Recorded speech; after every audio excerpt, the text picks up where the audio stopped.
What's going on, guys? It's Jimmy here.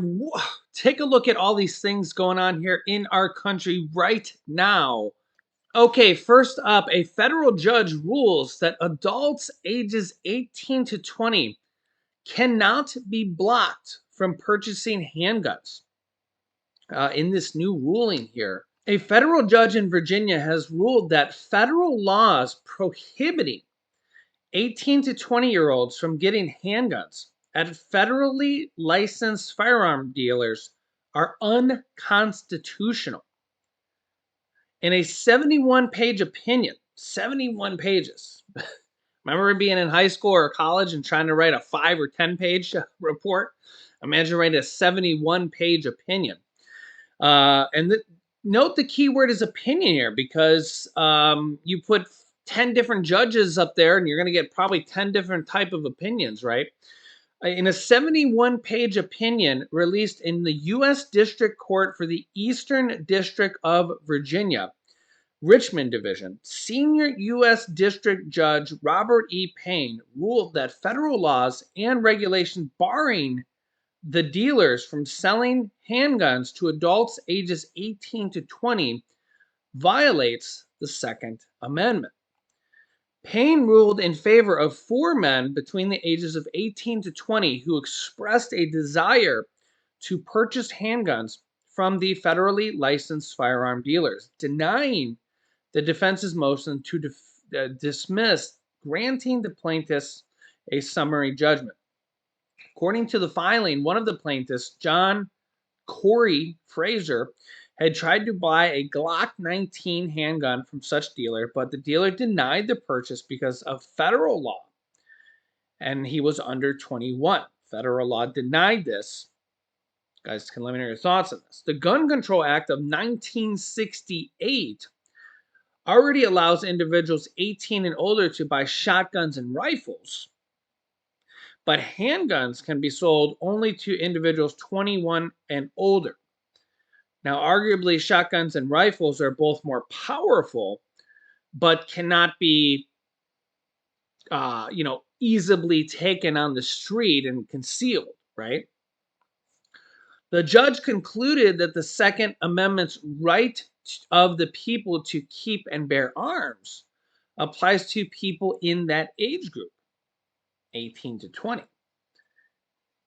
And I mean, I'll get to this here in a second because, well, rights of the people to keep and bear arms applies to the people in that age group, but I mean, that doesn't specify an age group at all. So, I mean, does that also apply to people under age 18 if there's no age group specified at all?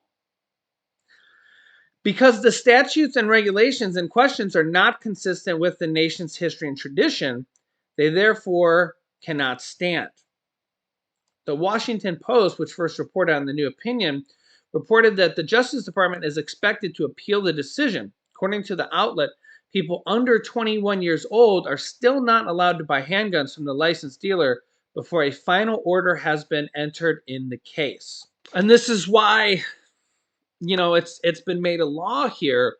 And this is where Congress can supersede judges here. But of course, we have a very, very divided Congress with Republicans and Democrats. And, you can let me know your thoughts here. It's been very, very hard to pass gun reform. I just did a recent video where about 80% of Americans do want a little bit more gun reform. If you've seen my recent video on that, that was actually from a Fox News poll, bringing it up here. Yeah, here's a recent Fox News poll. So you're getting a lot of, Republicans here, which tend to be more pro-gun, right? And 87% are for more background checks on guns. 81% are for enforcing existing gun laws. 81% are for the legal age being 21 to buy all guns. 80% are to require mental health checks to make sure that, well, I mean, you get it, right? 80% are for flagging people if they're a danger to themselves, and 77% are for requiring a 30-day waiting period. I personally think that would be a really big one because this way people would not be, subject to rash decisions, going out and buying one, and maybe making a decision that would prevent a typical situation where it might be used for, something it shouldn't be, right? But you can see here 77% and above, five of these at 80% and above. Those are very, very high percentages. Whenever you see something at two-thirds and above, 66% and above, it's considered a super majority. That's enough to override a presidential veto. 60% is what they consider in the Senate enough to override, um, where you need a passing vote in the Senate, which is hard enough to do as it is. So you guys let me know your thoughts on this. Next up, Education Secretary Miguel Cardona says that the student loan repayment pause will end no later than June 30th. This is for over 40 million Americans. And this is a really big deal. The average student loan payment is around $5,000 a year, over $400 a month, somewhere in that range. And that's a $5,000 a year payments is significant. Those will be starting here very soon. Education Secretary Miguel Cardona said that the current pause on student loan repayments will end, quote, no later than June 30th. The emergency period is over and we're preparing our borrowers to restart, he said at a Senate Appropriations Committee hearing.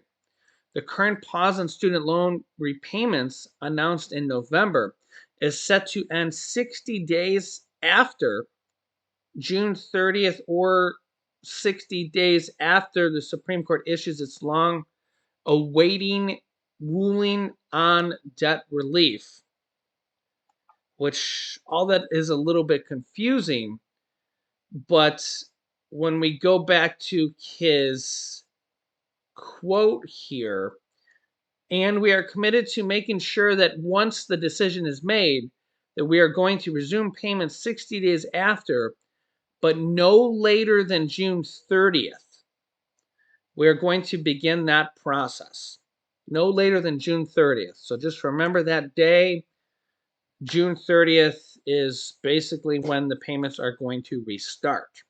And you might be wondering also, when is the Supreme Court actually going to tell us if this student loan forgiveness is going to go through or not? And that's a good question. Remember that it's completely up to their opinions on whether they want this to go through. There are 6 Republicans on the Supreme Court, 3 that were personally appointed by former President Donald Trump, and 3 Democrats on the Supreme Court.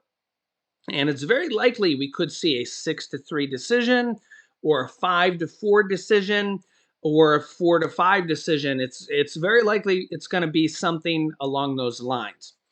And they're taking their good old sweet time making this decision, with 40 plus million Americans literally hanging by a thread, maybe even more, with friends and families, moms and dads with their children, in the balance here. And it's expected that around June 30th or in June that we're hopefully going to get the decision for those people. But we don't know. They could make it later. They could make it earlier. They're just taking their good old sweet time. So I'll keep you up to date. We'll see. That's for $10,000 to $20,000 in student loans. Remember, there's income limits on that. The $20,000 is for the lowest of income people that receive Pell Grants, and you have to be very low income to receive those as well.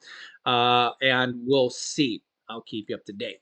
And a former executive of a TikTok parent company claims that China maintained and had access to all the US data. And remember here that there is about 150 million Americans who use TikTok. And China apparently has 150 million Americans' data because there's a China rule that kind of says Chinese companies have to give access to or give the data to the Chinese government if they're a Chinese company.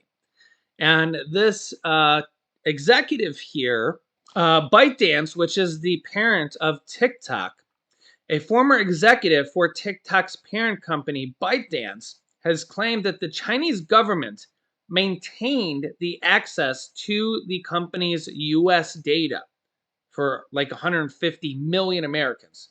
It's like half of all the population of the United States. Um, this guy, Yintao Yu, who served as the head of engineering for ByteDance's US operation from August 2017 to November 2018, filed a lawsuit in California's Superior Court for San Francisco County earlier this month, alleging wrongful termination for serving as a whistleblower, exposing what you consider to be unethical and illegal practices, and was then terminated. He alleged in a complaint filed on Friday that Chinese Communist Party has used ByteDance as a propaganda tool to suppress or promote content based on what is favorable to the country's interests. The complaint alleges that the Chinese government has been able to monitor ByteDance's work from its headquarters in Beijing and has provided the company with guidance on advancing core communist values. Quote, the committee maintained supreme access to all the company data, even data stored in the United States, the complaint states. He told the New York Times in an interview that he saw engineers for the Chinese version of TikTok push content that spread anti-Japanese sentiment. Yu explained that data for the US users of TikTok was stored in the US while he worked for the company, but engineers in China still had access to it. Yeah, and remember, this is new intel. This is new intel. The US has already banned it. It's not banned for the general population, although a lot of people have uninstalled it and prefer to just use things like YouTube shorts because there is pretty much the same content on YouTube. But you can see here the US government has banned it on their devices in the House of Representatives and the Senate so that the Chinese government is not spying on them. Florida Governor Ron DeSantis just signed a bill banning TikTok from Florida schools and banned from Florida government servers. Yeah, that's right. 8 Florida universities have banned TikTok. And it's not just the United States.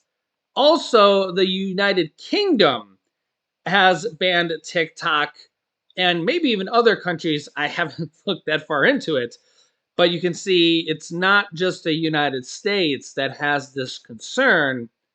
The United Kingdom has banned it on their government devices as well.